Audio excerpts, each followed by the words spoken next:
Greetings and various assorted salutations. This is the third part in what is so far a trilogy on Google Classroom basic assignment usage. So in the first video, we went over how to build a very basic assignment where you convert a document that already exists, like a Word document, into something that Google Classroom can process. In step two, we looked at what the assignment looked like from the student view and had this fake student fill out the assignment and turn it in, and went over some of the challenges that some students might encounter in that process. Now on to step three, we're going to look at it from the teacher's point of view, grading and how that works. And so, right off the bat, we're in the teacher profile. There's several ways to get to the assignments. Like here you can see I've got it posted here in the stream, but the thing with the stream is it's based on whatever's happened most recent. Maybe it's because I'm a history teacher, but I really don't care about the most recent thing. I like to look at it in this nice orderly fashion in here. So right off the bat, you can see it's nice and organized in here. I've been grading student papers the past couple of days and returning some of them. But let's talk about that process with our test case. That way I don't have to censor out things like crazy. I could just show you exactly what everything looks like on the screen. So we're going to go in and view the assignment. Now it has shifted fundamentally. When you were first building the assignment, it just showed the instructions. And you can edit the instructions and make changes. Now once you've assigned something, you can't do as many changes to it as if you were building it like it had never been seen before.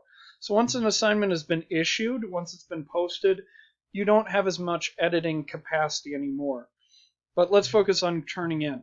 Now it will sort the assignments into several categories. You'll have turned in and assigned initially. Assigned means the student has not touched it, has not looked at it, nothing has been done to it, or it means that they have worked on it. All right.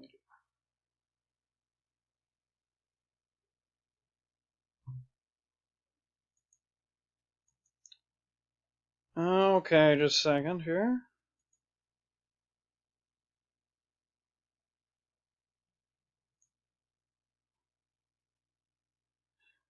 Okay, so now in this display, you can see that there's turned in. If there was still some assigned, they'd be listed down here. Let's dive in.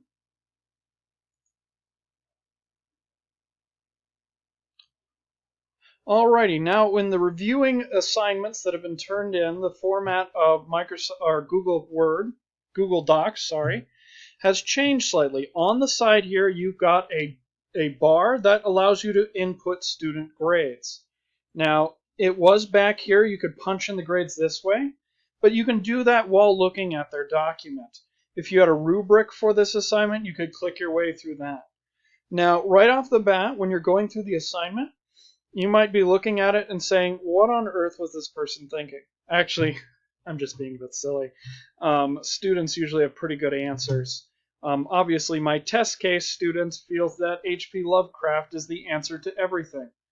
And so one of the things you can do, and this is something that you really can do that you really couldn't take advantage of as easily on paper. In some regards, grading on computers is much more efficient, or can be. So right off the bat, the way this assignment is designed, I can just scroll through and quickly look at all the answers. So like I can just quickly scroll through and be like, yep, they answered all the questions. And then I can look at each question in detail and look at them and say there's like a part of this I don't particularly like. I can highlight this, or if I feel they got a wrong answer, I could highlight this. And there's many ways you can indicate that they got the question wrong. You could... let's see here. What could you do? You could hit this button to bring down more options. One of the things you could do is you could highlight their color, highlight the text, and do that. You could do that as an indicator of something that's wrong. And then what I like to do is I like to type in comments. These comments, one of the things I advise doing is developing a standard set of comments. You can save those within Google. If you're not really wanting to do that right now, I don't recommend it. or you could create a separate document, put it off to the side, and copy and paste in certain comments. Because there's certain things you can say over and over and over when you're looking at assignments. When you're ready to post a comment, you can hit reply, and then you can provide feedback in that way. I actually spend a fair amount of time doing feedback on assignments because this is a form of contact with the students. Especially when I had to go through and grade things on paper in a much tighter deadline. I didn't have as much time to give meaningful feedback, and meaningful feedback is actually really important, especially with online learning, since you can't just go and talk to the person or talk to the student. So sometimes my comments are kind of they may or may not have to do with like, oh, you got this one wrong. Sometimes it will be like a comment that says, oh, that's an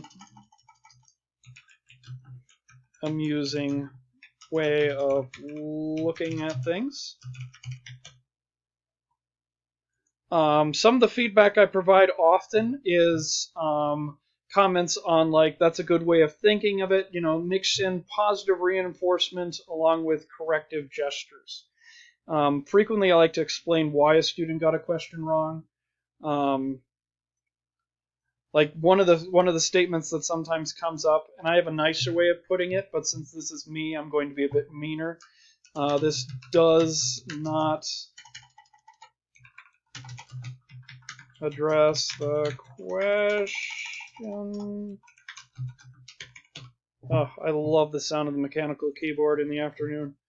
Anyways, students find it annoying in my other videos. But see, then you've got these comments. The students can also make comments too. This is a fairly standard procedure. If you want to make a general comment about the assignment as a whole, you can put that in here. Let's put in a use the textbook you turkey and post that to this turkey. But you can fill in comments. You don't have to comment on everything. It's kind of up to you. But some students really appreciate that. I know one of the things I've done is I have a few standard comments that come up a lot. One of those is I have a number of students who don't seem to always capitalize things correctly. And so I have a few standard comments on how to do that. But that's a story for another day. Now let's get into putting in a grade for this lovely grade book. So let's look here. I think they did a terrible job and that they should get a low grade for it, and you punch in the grade here. However, since I'm feeling merciful and I love H.P. Lovecraft stories, they get 100%. Now this is saved as a draft, so the student can't see any of this yet. Let's say you can only grade portions of this at a time because you got, oh, you know how it is. You're working on something and then you get interrupted. I just heard a ding. I think I just got an email. I should probably check that. I should probably pause and check that right now. But, you don't always get time to do everything at once. So what you can do is you can grade a few more, but then when you want to return them, you can return them all at once by using this and hit return multiple submissions. Or you can just return this submission. And as long as it says draft, it will not be, the student cannot view these comments and this feedback and whatnot, the grade. But I'm going to go and return this and show what it looks like from the student's perspective of a returned assignment. There we go. So I hope this tutorial helps. Obviously, you can see layout is very important. The better your layout is, the easier it is for the student to fill in information and for you to grade it, because your grading load isn't really going to change, but how you do it may be very different. But thanks for watching, and until later.